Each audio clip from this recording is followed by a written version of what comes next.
नमस्कार दोस्तों, मैं राजेंद्र दाइमा आपका स्वागत करता हूं मुंबई टुडे लाइव चैनल में। पिछले साल 9 जून 2024 को नरेंद्र मोदी भारत के प्रधानमंत्री की तीसरी बार शपथ लेते हैं और आने वाले 9 जून को प्रधानमंत्री के तीसरे कार्यकाल का 1 वर्ष पूरा हो रहा है।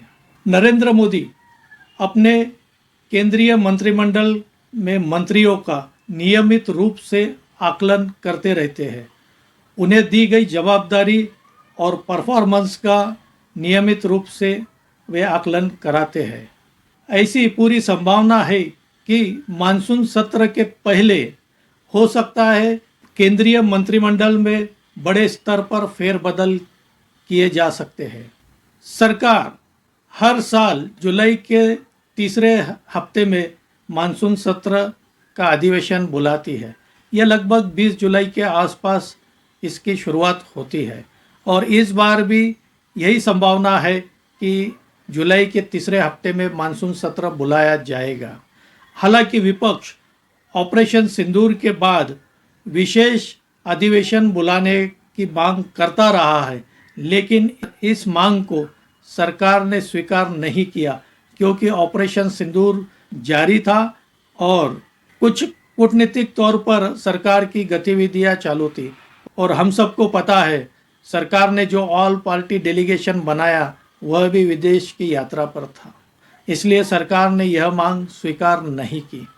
इस बार का जो मानसून अधिवेशन होना है वह काफ़ी हंगामेदार होने की संभावना है और विशेष रूप से जिस तरह राहुल गांधी ऑपरेशन सिंदूर के बाद सरकार से प्रश्न पूछ रहे हैं उससे यह और संभावना बढ़ गई है। लेकिन दूसरी तरफ सरकार भी आत्मविश्वास से भरी नजर आ रही है और जिस तरह हमारी सेना ने ऑपरेशन सिंदूर में पाकिस्तान को जवाब दिया और जो दमखम दिखाया, जो रिपोर्ट्स आ रही है उसके बाद सरकार के मंत्री भी आक्रामक रवैये में नजर आ रहे हैं। केंद्रीय मंत्रिमंडल यह एनडीए का है। जब प्रधानमंत्री ने शपथ ली तब इसमें बीजेपी के 61 और सहयोगी पार्टियों के 11 ऐसे मिला के कुल 72 मंत्रियों की संख्या केंद्रीय मंत्रिमंडल में आज है और इसमें बड़े स्तर पर फेरबदल होने की संभावना है।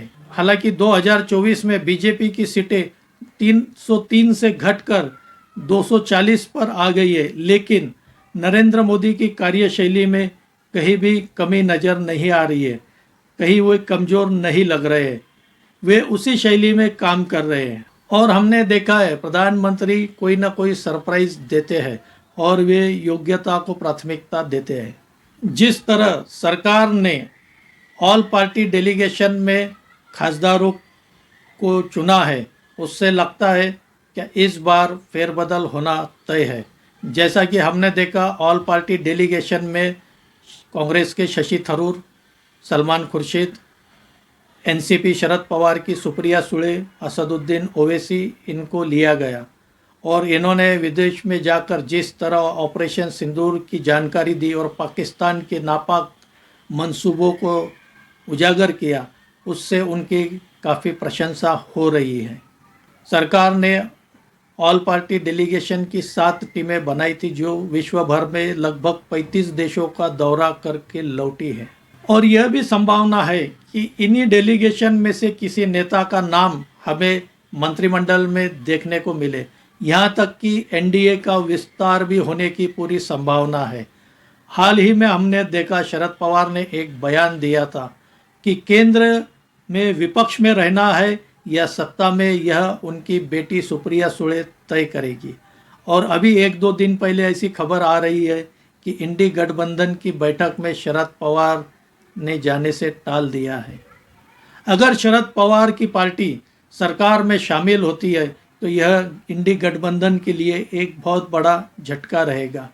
ना सिर्फ इंडी गठबंधन को बल्कि महाराष्ट्र में उद्धव ठाकरे को भी यह एक बहुत बड़ा झटका रहेगा, क्योंकि 2019 में जब महाविकास आघाड़ी की सरकार बनाई गई, सरकार बनाने में प्रमुख भूमिका शरद पवार ने निभाई थी।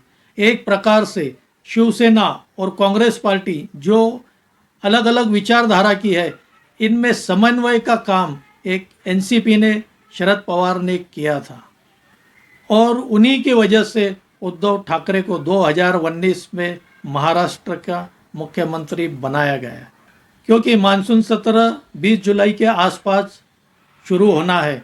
तो यह पूरी संभावना है कि इसी महीने में, जून महीने में केंद्रीय मंत्रिमंडल का विस्तार हो जाए, क्योंकि मंत्रियों को भी नए विभाग समझने और संभालने के लिए समय चाहिए, कम से कम 1 महीना तो चाहिए ही। ऑपरेशन सिंदूर के बाद जिस तरह विपक्ष हमलावर है और आक्रामक है, कई प्रश्नों के उत्तर सरकार को इस अधिवेशन में देने होंगे।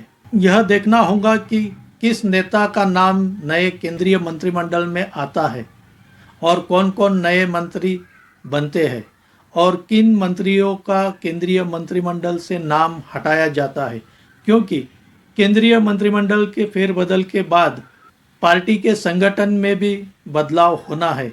हो सकता है कुछ मंत्रियों को हटाकर पार्टी में नई जिम्मेदारियां दी जा सकती हैं। आने वाले साल 1.5 साल में बिहार, पश्चिम बंगाल, केरल में चुनाव होने हैं। इन्हें देखते हुए भी केंद्रीय मंत्रिमंडल में फेरबदल किया जाएगा। और अगर इस महीने यह फेरबदल नहीं होता है तो इसकी पूरी संभावना है कि यह मानसून सत्र के दौरान नहीं होगा और उसके बाद ही होगा। तो देखते हैं दोस्तों, किन किन नेताओं को केंद्रीय मंत्रिमंडल में स्थान मिलता है और किन का नाम कटता है। अगर मेरा यह वीडियो अच्छा लगा हो तो इसे लाइक कीजिए, शेयर कीजिए और मेरे इस चैनल को सब्सक्राइब कीजिए। आज यही रुकते हैं। धन्यवाद।